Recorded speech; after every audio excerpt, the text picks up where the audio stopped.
यह कहानी रायपुर गांव की है, जहां रात में छमछम की आवाज आती थी और सभी गांव वाले डर जाते थे। जिस रात को यह आवाज सुनाई देती, उस दिन किसी के घर से एक सदस्य को चुड़ैल अपने साथ ले जाती थी और उसके बाद उसे मारकर खा जाती थी।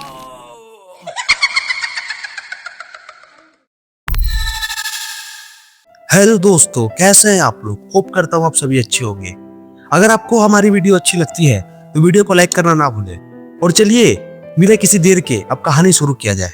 यह कहानी रायपुर गांव की है, जहां रात में पायल की छमछम की आवाज आती थी और गांव वाले डर जाते थे। यह पिछले 3 महीने से गांव वालों को आवाज कभी कभी रात में सुनाई देती थी। इस रात यह छमछम की आवाज आती, उस दिन किसी के घर से एक सदस्य गायब हो जाता और उसका कुछ पता न चलता।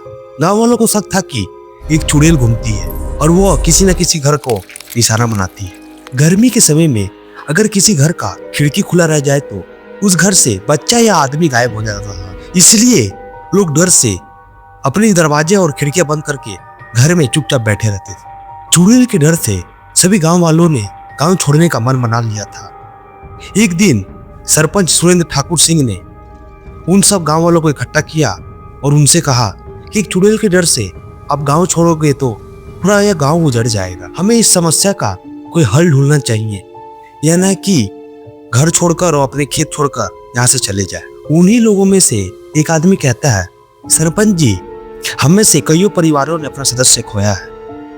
अब पानी सर के ऊपर जा रहा है, आप कुछ कीजिए नहीं तो हमें जाना पड़ेगा। सरपंच ने कहा, घबराने से कुछ नहीं होगा। मैंने दूसरे गांव से एक ताई को बुलाया है जो जादू टोना जानती है। अब देखते हैं क्या होगा।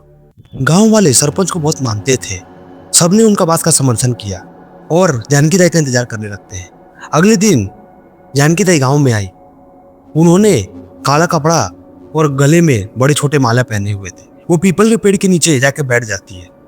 सरपंच और गांव वाले दौड़ते हुए जानकी ताई के पास गए और उनका स्वागत किया और उन्हें नाश्ता कराया और उसके बाद अपनी सभी समस्याएं बताई। जानकी ताई उनकी सब बातें सुनकर कहती है, मुझे उन घरों के पास लेके चलो जहाँ ये सब घटना हुई है। फिर गांव वाले जानकी ताई को उस घर के पास ले जाते हैं। जानकी ताई आंख बंद करके उस घर के चौखट को छूती है। जानकी ताई सरपंच को कहती है, सरपंच जी, यहाँ तो चुड़ैल का साया है, इसे भगाना बड़ा मुश्किल है। मुझे पूजा करवाना पड़ेगा और उसे वश में करना पड़ेगा। उसके बाद मैं फिर उससे पूछूंगी। सरपंच ने कहा, आप कुछ भी कीजिए परंतु इस चुड़ैल को भगा दीजिए, नहीं तो यह गांव पूरा उजड़ जाएगा। जानकी ताई कहती है, कोई आत्मा किसी को भी यूं ही परेशान नहीं करती है। कुछ गलती आप लोगों ने भी किया होगा, इसके कारण वो सबको परेशान कर रही है।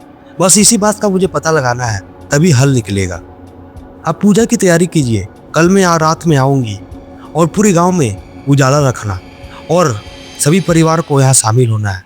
अगर कोई घर में छूट गया तो उसे अपना शिकार वो चुड़ैल बना लेगी, इसलिए मेरे पास होंगे तो उन्हें कुछ नहीं कर पाएगी। अगले दिन गांव में पूरी तैयारी की गई।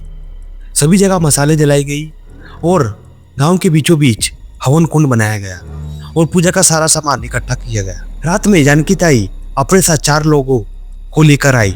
सभी काले कपड़े पहने हुए थे और वहां पे पूरा गांव इकट्ठा था। जानकी ताई ने गांव के सभी लोगों से कहा, कोई भी चुड़ैल के आने से नहीं डरेगा और ना ही उस पर कोई हमला करेगा।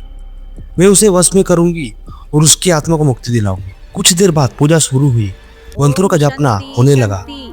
तभी थोड़ी देर बाद पीपल के पेड़ के पास एक काला साया दिखाई दिया। उसे जानकी ताई ने हवन कुंड के पास बुलाया।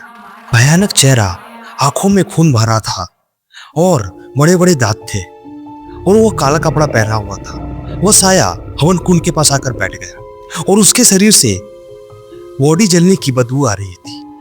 जानकी ताई उससे पूछती है, तू कौन है और गांव वालों को क्यों परेशान कर रही है और गायब हुए लोगों कहाँ हैं? चुड़ैल कहती है, मैं पूरे गांव को खत्म कर दूंगी और गायब हुए लोगों को मैं मार कर खा चुकी हूँ। यह सुनकर इनके परिवार के लोग गायब हुए थे वो रोने लगते हैं और चुड़ैल जोर जोर से हंसने लगती है। जानकी ताई चुड़ैल को बोली, सच सच बता, नहीं तो तुम्हें मैं यही भस्म कर दूंगा। और वो एक मंत्र पढ़ी। चुड़ैल बेचैन हो गई। चुड़ैल ने कहा, मैं सच सच बताती हूँ, मेरा नाम पूनम है। मेरा बच्चा ना होने के कारण मुझे एक तांत्रिक ने कहा था रात को पीपल के पेड़ के नीचे दिया जलाने के लिए। मैं यही कर रही थी। गांव वालों ने सोचा कि ये जादू टोना कर रही है और सरपंच और गांव वालों ने मुझे उसी वक्त गला दबाकर वहीं मार दिया। मैं इनसे बदला जरूर लूंगी। जानकी ताई सरपंच से पूछती है, क्या सरपंच सच कह रही है? सरपंच बोला, ताई हमसे बहुत बड़ी भूल हो गई थी। जानकी ताई चुड़ैल से बोली, इन्होंने तो तेरे साथ बहुत गलत किया, परंतु गांव के लोगों को तूने कहाँ बंदी बनाया है और तेरी मुक्ति कैसे होगी ये बता। चुड़ैल बोलती है, मैं किसी को नहीं छोड़ूंगी और सब घर से एक एक बलि लूंगी। यह कहकर वो चुड़ैल गायब हो जाती है। पंच बोला, अब क्या होगा जानकी ताई? जानकी ताई बोली, तुम लोगों ने एक निर्दोष महिला का हत्या किया है, जिसके कारण यह कलंक पूरे गांव में लगा है। तुम लोग एक काम करो, सभी अपने अपने घर के दरवाजे में एक एक कील ठोको और हरी चूड़ियां लटका दो, जिसके कारण वो चुड़ैल तुम्हारे घर में प्रवेश नहीं कर सकेगी। और ये सभी काम महिला करे और रात में कोई अपने घर से बाहर नहीं निकलेगा। गांव वालों ने ऐसा ही किया।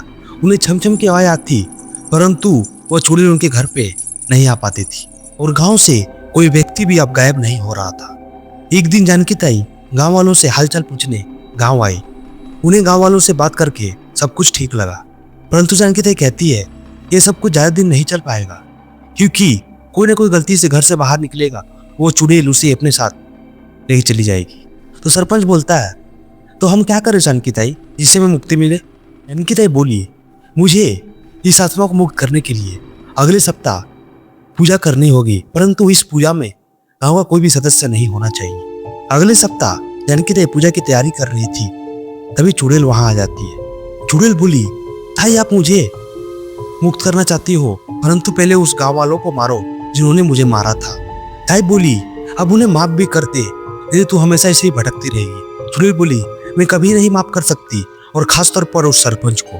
तभी वहाँ सरपंच आ जाता है। ताई बोलती है, मैंने मना किया था ना किसी को ना इस पूजा में आने को, तू अपने मौत को दावत देने के लिए आ गए सरपंच। सरपंच ने चुड़ैल को बोला, तुझे मेरी जान ही लेना है ना, तू मुझे मार दे, परंतु उन गांव वालों को माफ कर दे। ऐसे भी मैं पछतावे के कारण मारा जा रहा हूँ, उससे अच्छा मैं तुम्हारे हाथ ही मर जाता हूँ, इससे गांव उजड़ने से तो बच जाएगा। चुड़ैल बोली, सरपंच मुझे तेरा ही इंतजार था, परंतु तुझे पछताते देखकर मेरा मन बदल गया। क्या मैं तुझे माफ किया? ताई मुझे मुक्त कर दो। जानकी ताई पूजा शुरू करती है और चुड़ैल की आत्मा को मुक्ति दिला देती है। उसके बाद गांव में कभी झमझम की आवाज नहीं आती है और गांव वाले उस चुड़ैल की आत्मा से मुक्त हो जाते हैं। अब ये कहानी यही समाप्त करती है। अगर आपको वीडियो अच्छा लगे तो हमारे वीडियो को लाइक करें और चैनल को सब्सक्राइब करें। मिलते हैं अगले वीडियो में, तब तक के लिए बाय।